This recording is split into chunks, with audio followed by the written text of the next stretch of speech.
think are like some of the main things that are holding men back, man. I think in America, Yeah. really, dude, and I hear some horror stories here in Miami, but male thirst is at an all-time high, and it's pathetic. Tell me more about that. Well, these dudes are simping for these girls, like sending them money, buying them things, like, giving them praise and attention that quite frankly, these women didn't earn because these dudes are trying to like get validation through the women giving them some kind of like approval. And I see a lot of these When guys. you say approval, was that like code word for pussy? Pussy, approval. A lot of these guys just want to be appreciated too. You know what I mean? They finally want someone to like them. Yeah, they want someone to like them. You just tell them a nice thing or two. And I just realized that that's a big thing that a lot of guys are doing. Like, just the whole endlessly thirsty for girls, like chasing. Like it ends up nowhere. It's a road to nowhere, man. It's an empty victory. I see a lot of these older players in like, their mid 40s and 50s, like still going to bars and clubs and like still working 60, 70,000, even making $100,000 a year. But like, I don't know. For me personally, I can't really look at a guy who's like still endlessly chasing pussy. Kind of respect that guy. Right. It's weird. It's like, I find it weird. I would like, the reason we don't even talk about girls, like how to get girls on this on this show, is because I just feel like if you handle the other shit, they'll come. Yeah. It's like your biggest problem should be too many girls. Yeah. Because you such a G. Yeah.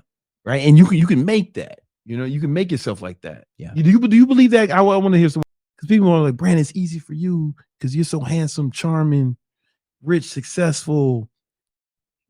Yeah. I had some more jokes, but I'm gonna chill. Like, what do you see? Like, do you feel like anybody can make themselves into the kind of man that like their biggest problem would be too many women? Yeah, well, I mean, it becomes a time thing. Like right now, there's a lot of women that are interested in me, but I just don't have time. And I like look at their Instagram, I'll see what they're about. I'm like, oof, I don't want this part of my life. Yeah. But they're throwing it at me. But I think that another thing that just holds people back in general also is just going back to what we said earlier, is just like bad people, bad environments. Yeah. Like that's really the number one thing that just drags people down.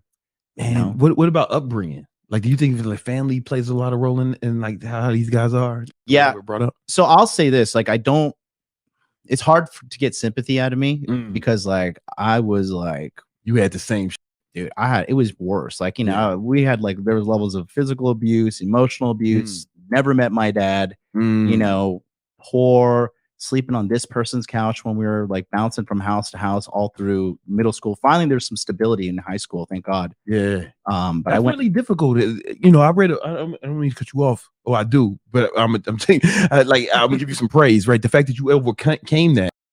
I read a book. It's called First Rate Madness, and it was about the link between basically psychosis and leadership and how they interplay. But basically one of the main things they talk about is like instability at a young age is like, yeah, it's one of the main leading indicators for like schizophrenia and like real mental problems. Yeah. Instability at a young age. Yeah. Wow. Especially moving around. Yeah. Like not having a same place. Yeah. It's super difficult for children. I went to 4 different elementary schools and 3 different middle schools. Bro, I'm surprised you're not out here like shooting it up after what I know about how that. Right? I'm surprised you ain't like shooting up parking lots and shit. I had a gun in the car in the Lambo. I was sad driving the Lambo out of there. So you were able to get how did you get past that and become like you're saying you're a millionaire, you're successful, you out here balling? Like how did you get past that? I mean, the one thing, I grew up poor, but I had dope parents. Yeah. Like my dad was a G. Yeah. My mom super loving. I never had that problem. And I found out how the other day, I was thinking about, I was hearing stories like yours. And I just called my mom. I was like, yo, thank you for not giving me no more issues, Yeah. Yeah. How did you get past that? Well, dude, it was really, really hard. And like, it was like literally blood, sweat, and tears. But the thing is, like, I knew that my life was only going to get better if I got better. Like I was a direct representation of the quality of my life. And, I had just set high high standards and high hopes for myself. And but where'd that come from? Because a lot of people in your position wouldn't believe it was possible for them. Because I just saw other dudes getting money. Ah, that's right. Yeah, yeah. And then you had the homie, your boy. Yeah. Who? Okay, so you saw your boy who Jordan. Yeah. Ah. Yeah. And so then I just seen the quality of life they lived. Like for me, if I could have, I would celebrate if I had $2.50 to buy a Chick-fil-A sandwich at lunch. Right. I've been there, bro. I mean, I've been there, but my was okay. You know, and just like coming to a reality of like, this is only gonna get better because I had no dad. I had nothing. And my mom is still struggling. I saw my mom in her 30s and 40s struggling. And I was like, I just don't want this for myself. And I got a mentor. I got a mentor when I was young, and I started learning the power of mentorship. And like, I think another thing a lot of guys need to do, especially in America, here in Miami, you know, I think not a lot of people need to learn to like know their role and shut their mouth.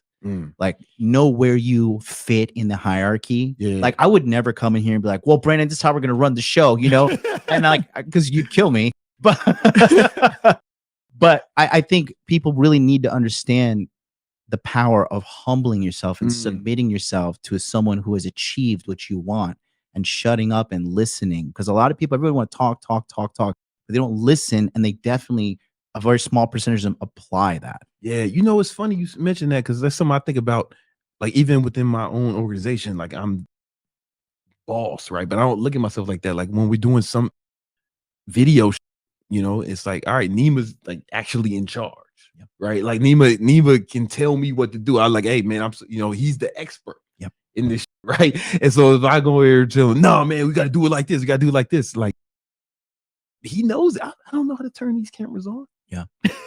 You know what I'm saying? Like, I don't know how to do any of this.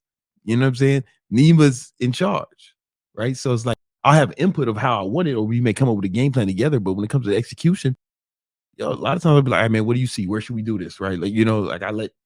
Yeah. So it's even someone who's theoretically a subordinate, like you got to be able to humble yourself and let people who are better than you at certain stuff, like, you can't be the leader all the time or just be the boss just because for your ego. And it's an ego thing too. And like, you know, I see a lot of people in Miami like trying to pretend richer than they are, trying to pretend they're more status oriented. Like, you know, someone's like, oh, did you go to like, you know, this restaurant owned by this singer? And I was like, no, I don't care. Like, I don't care about these things. Like, is the food good? You know, is it healthy? Like, that's the biggest thing. So I think, you know, just the whole knowing your place and having a objective analysis of where you stand in life. Are you fat? Are you broke? Can you get women? Are you using drugs? Are you messed up in the head? Are you addicted to anything? You addicted to pornography? You have to take an objective look at your life and determine where you are, where you want to go, and the certain way you're living your life is going to get you where you want to go. And it's a constant analysis, and like it's like I call it endless optimization. Like you're always trying to get better, you're always trying to do things better. And I think that a lot of people just, I don't know, man, we live in dopamine distraction world. You know, everything, you know, hoes, drugs, money, TikTok, video games, whatever the new thing is out there, Netflix, Hulu, Disney Plus, right? All those things, they pull away at your cognitive load, like you mentioned. You know what I mean? People are chasing dopamine instead of chasing victory. Yeah. Cheap dopamine too is the worst. You know? So I just think like it's just really important to be real with yourself. Because honestly, like when I started the live streaming thing, I didn't start it from like a happy place of positive. I was desperate, dude. Yeah, to figure this out. I was desperate. I just turned 33. And I was 33 years old, and the year turned over, and I was like, all right, Jonathan, you're a 33-year-old loser English teacher who said you're going to do these big things on YouTube, and you're not putting out YouTube videos daily. You're not doing this. You're not even trying. You're not trying to the level that, you know, you're capable of, and something needs to change. That's dope that you were able to be honest with yourself. A lot of people see a fucking chump would have been making a bunch of excuses. You would have said a bunch of, and they would have been good reasons, right? But you said, that I'm gonna do this anyway. Yeah, I'm not blaming anybody because I'm fat. No, it's real. Like you got to take, you know, like it's me. You know what I'm saying? Like that's a sign. I feel like that's always a sign of a winner, someone who's like willing to take responsibility know what I'm saying? For all everything is going. Everything. You know what I'm Yeah. saying? Everything. Every part. Even if someone else did some such, it's like, hey man, I should have seen that coming, or I should have put myself in a position to protect it. Even a natural disaster. Yeah. It's like, oh man, how prepared were you?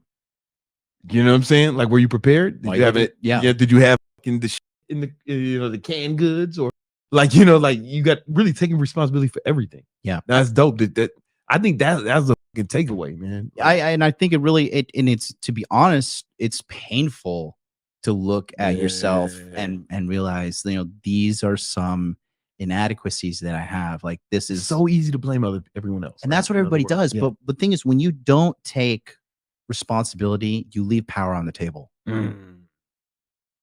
Because say that again, man. Yeah. That was hard. When you don't take responsibility, you leave power on the table. Yeah. Because that's what they say. It's called taking accountability. You have to take it and realize this is my life. I'm fat because of this. I'm broke because of this. I'm ugly because of this. And in today's modern age, if you're listening to the sound of our voice, you can literally turn your life around. Yeah. Like, unless you're like listening to us in like India.